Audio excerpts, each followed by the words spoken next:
the pawn on e5. And I think Gary is really preparing the move c4 as he hasn't committed his pawns yet. But I like what Gary's doing, frankly, in this opening position. I'd be very, he has played the move bishop b2. I was about to say, I would have been curious about the move knight c3 in that specific position. That didn't happen. Bishop b2 was his choice. And you're going to like the other game as well, as Wesley has played the move b5 on that board. In the other position, we have this position on the board. I really like what Gary has done. What just happened? Yeah, he just won the c4 square. That knight on c4, particularly effective outpost in a Sicilian. What did Wesley do? I really like it because we can play knight d6 as well. And by the way, bishop's leaping to action. Did you see that very determined way that Gary made the move d4? I mean, he played it like, boy, let me emphasize the oomph behind that one. Isn't it amazing how Gary is outplaying these youngsters? I mean, just absolutely incredible. He's getting them every single game. Now, knight to f4, and Kasparov just leaned back like, what is that about? No, bad move. He does not respect that move. Not one bit. I don't either. I just don't like this move one bit. Queen d2. Give me that tempo. Thank you very much. Get your knight out. Wesley trying perhaps to get one piece in the defensive because he has no pieces over there on the king side with the move knight g6. But that won't be the most important thing about the position. It's just a better position in the middle of the board for Gary, and he's played queen d2. And that's right. Queen that's d2 is on the board. Automatic. And by the way, if Wesley's not careful, this rook is going to come over to the c1 file, eyeballing the black queen. And what do you mean not careful? He can't stop it. There you go. He basically can't stop that happening. He's taking on. But instead of he traded bishops on e4, rook takes e4, and be careful about the rover as well. And now just a lot of ghosts hanging over black's position here. I don't like this one bit for Wesley. If he survives, you got to tip your hat, but I don't like it. Yeah, he's just got no defender. So here, and Gary's just simply taken on c5. Absolutely, because that opens up the bishop on b2 and makes the move knight d6 super attractive. We also have bishop the move bishop a3 in the position. Ooh, I like that one. Two moves here. The Indians actually also like the move rook to g4, and just as I'm saying it, Kasparov plays it. Rook to g4, putting pressure on that side as well. The main point for black is that knight on b8. That knight on b8 is terrible. The rook on a8, those pieces are out of the game. White right now can always play rook c1. And look at this, the king has moved. There was some kind of issues on the h6 square. So he moved this king, so Gary made an improving move. And now the knight leaping to g5, and Kasparov is on the attack again, and he just feels it. Look at the body posture. He's leaning over the board. He is just on the attack, and he smells it. Wesley's so in trouble. Yeah, this is Gary Kasparov in his element, people. So this is fantastic. So has made a move. Whoa, queen d3. Yeah, queen d3. This is going to be a huge move. Gary didn't play it, though. He played. It looks like he's moved his knight back to e4. Yeah, queen to d3 actually allowed bishop takes knight on g5. Yeah, so he didn't play that move. He brought his knight back, although knight d6 the Indians were given as strong as well. Knight d6 was the strongest move. Now Wesley just scrambling with this line, knight e4, queen a7. Guys, and now strategically a knight can go into d6 yet again. Guys, what about knight f6? Knight f6. Tricky move to be sure, but it's not apparently not a prime move as far as the Indians are concerned. They're seeing a knight going into d6 as strategically superior in this position, and trouble afoot. Put a knight from c to d6, and maybe on the next move you could drop a knight on f6. The position is just horrible right now for black. True, although it looked a tiny bit better a couple moves ago, with some of these ideas like knight to d6 and keeping our knight on g5. Guys, just a quick question. Knight d6, you know in blitz, that's the type of move that's just begging to be played as you're threatening rook g7. If you take queen h6, rook g8, takes, and if you go back, I've got these ideas of rook g7.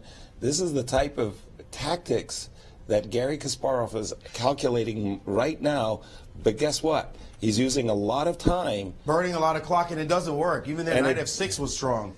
Knight f6 looked like... And he's reached for his c4 knight, but he didn't touch it. Actually, no, because a rook h7 mate in that other line. Precisely. He needs to play knight. He needs to play quickly now. He's at 141. He's still calculating lines. What did he play? Okay, I got to refresh my board. He moved his rook into the game. He moved his rook to D1, and now he's played it. And clearly, he was thinking about that move. Yes, he was definitely thinking about it, and now his piece is sitting on the F6 square. And the Indians like it. They say that it's an advantage, the same advantage he had before, pressing. Now, knight takes E5 being the #1 move for the Indian. Knight takes on E5 as being the only real move to keep the game going. Will Wesley find that move? Knight takes is, they're claiming, even forced for him. Well, yeah, this rook D7 idea is just very nice. Yeah, very powerful. Blowing up the king side. D7, queen G5, king H8, queen H6, and you're incapable of defending H7. So you always advise your students, whenever you're on the attack, make sure you invite everybody to the party.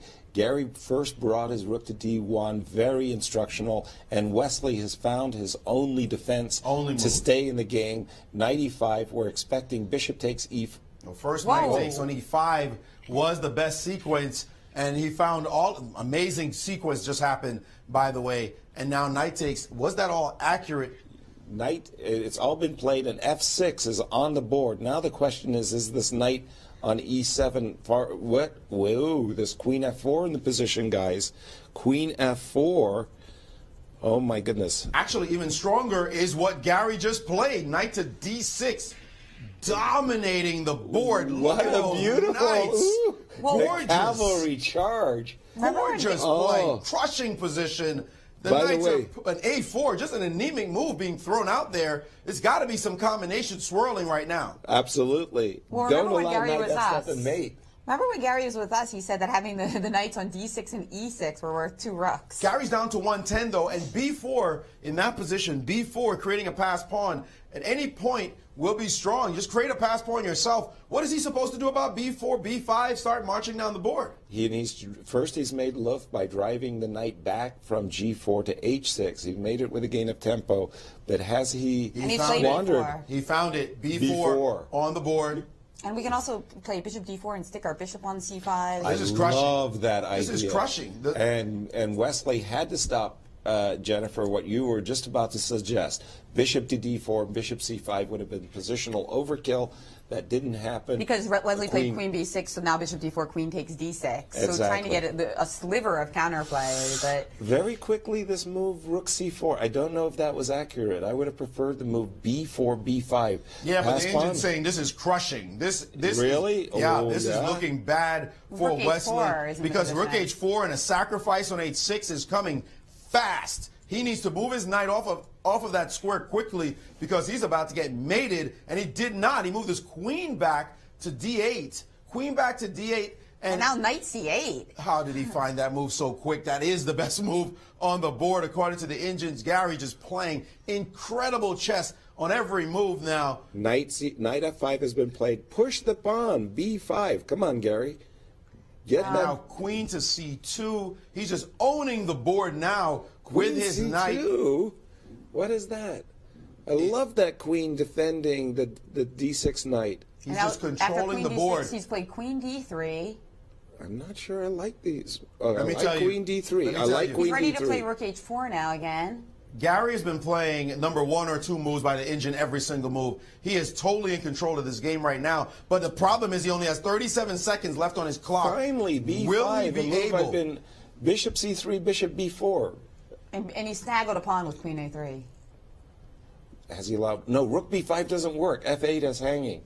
Rook B5, knight B5, queen C4, queen F8. And we got some more moves on the board. Queen D5, trying to get some counterplay desperately. Rook C1, Gary. And queen C5. That queen B3. Yes, queen C5, posting up. He's got his queen on B4. He opted out and played queen B4 in that position. He played queen B4, not queen C5. I've got queen C5 No, recorded. he played queen to B4. His queen is sitting on B4 right now. I see. In the game, queen to B4. And it doesn't matter. He owns the board. Everything he did so far is right. He is completely controlling the chessboard. The B pawn about to run down. The knight on D6 is dominant. He gets it. He just has 33 seconds to prosecute this advantage.